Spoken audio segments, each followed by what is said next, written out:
If someone in their 70s could whisper one thing to their 50-year-old self, would you listen?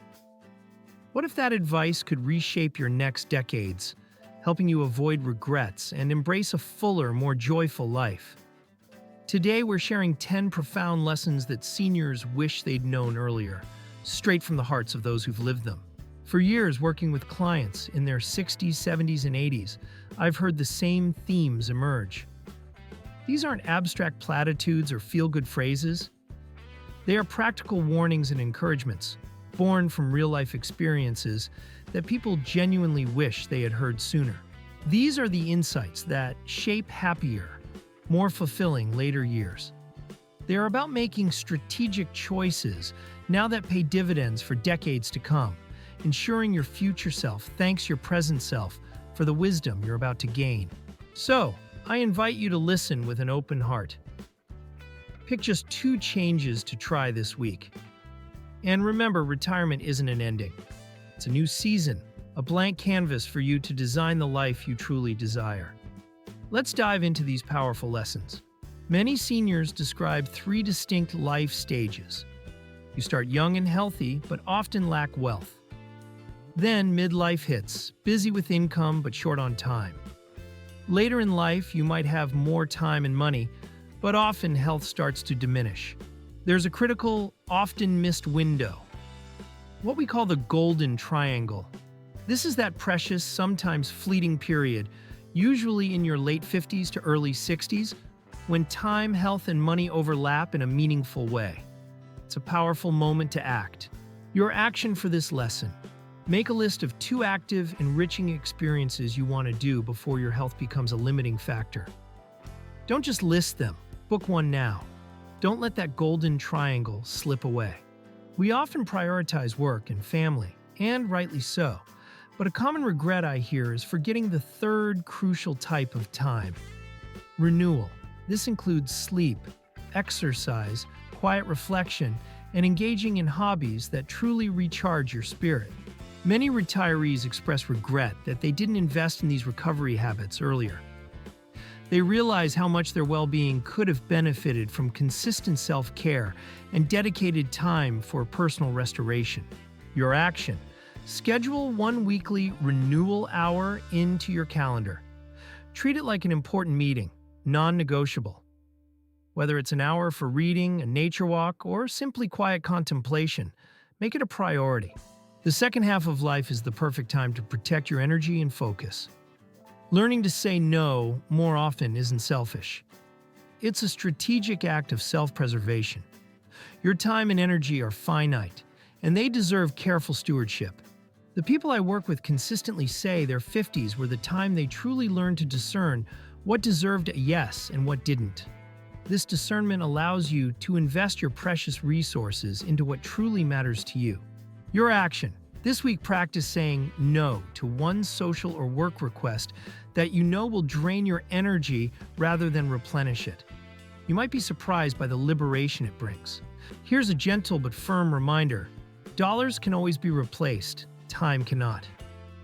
The clients who appear happiest and most content are often those who consciously traded some marginal income for extra healthy years, valuing moments over money.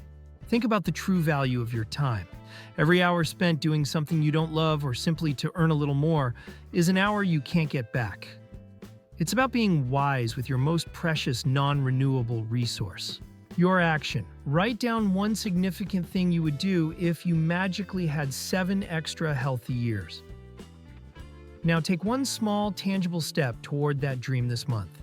What can you initiate today? Investing in your health now isn't just about feeling better today. It's about buying more healthy years for your future. Consider Maria, a client at 69, who started yoga and daily walks after losing her husband. She credits these changes with adding 10 healthy years to her life. Exercise, strength training, and routine preventive doctor care are the best long-term investments you can make. They are the bedrock upon which all other joys of later life are built. Prioritize them with unwavering commitment. Your action: book a preventive checkup you've been putting off. And this week, add 2 short, achievable strength training sessions to your routine. Even 10 minutes twice a week can make a significant difference. You might be surprised by the simple math. Paying for a service you dislike can return hours for what you love. Clients often feel an immense sense of liberation after hiring help for chores they absolutely dread. Your action: pick one chore you dislike intensely, whether it's cleaning, yard work, or meal prep. Get a quote for professional help. Reclaiming just a few hours this month can significantly boost your well-being. Now for the 7th lesson, and it's a big one: the status trap. This is the insidious habit of buying things to prove success, whether it's luxury cars, designer watches, or oversized homes. And yes, this is a trap I still find myself fighting. I had a client who bought his dream sports car in retirement. He loved it briefly, but soon wished he'd simply rented the experience for a month.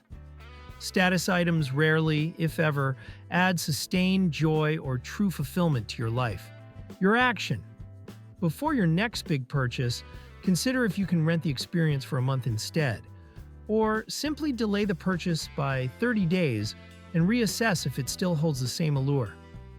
You might find its power diminishes. Many retirees assume their expenses will naturally drop once they stop working. However, often the first year of retirement costs actually rise, fueled by the go-go years of travel, new hobbies, and dining out. Assumptions can be dangerous. Your action: start tracking your expenses for the next 60 days. Be honest and detailed. As you track, specifically label any career-linked costs you could realistically drop in retirement. This awareness is incredibly powerful. Nurturing connections is perhaps the most critical lesson of all, because later in life, these relationships truly become everything. Friendships, family, and community provide meaning, support during crises, and invaluable companionship. I recall John, who reconnected with his best man after 20 years.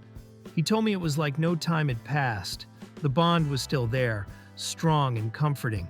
Those deep, authentic connections are priceless. Your action: reach out to one old friend this week. Send a heartfelt note, make a phone call, or invite them for coffee. Rebuilding these bridges can bring profound joy and connection.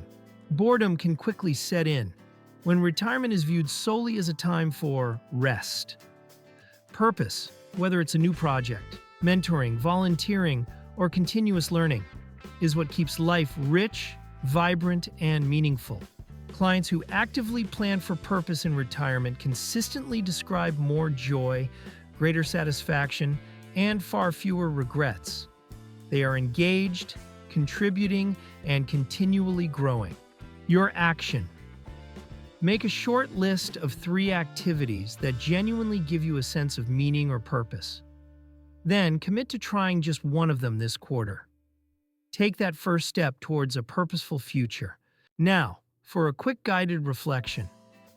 Grab a pen and paper, and perhaps over your morning coffee tomorrow, spend a quiet moment answering these 3 questions. First, what 2 active experiences do I want to do before I'm less mobile? Second, which 3 activities truly renew me? And how will I schedule them into my week, making them a non-negotiable part of my routine? And third, who are 2 people I should make an effort to reconnect with this month, reaching out to rekindle those valuable bonds? Remember, these changes don't require heroic overnight transformations. Small, consistent choices, made with intention and wisdom, compound into significantly fuller, healthier, and happier later years. The 7th lesson, the status trap, is especially common.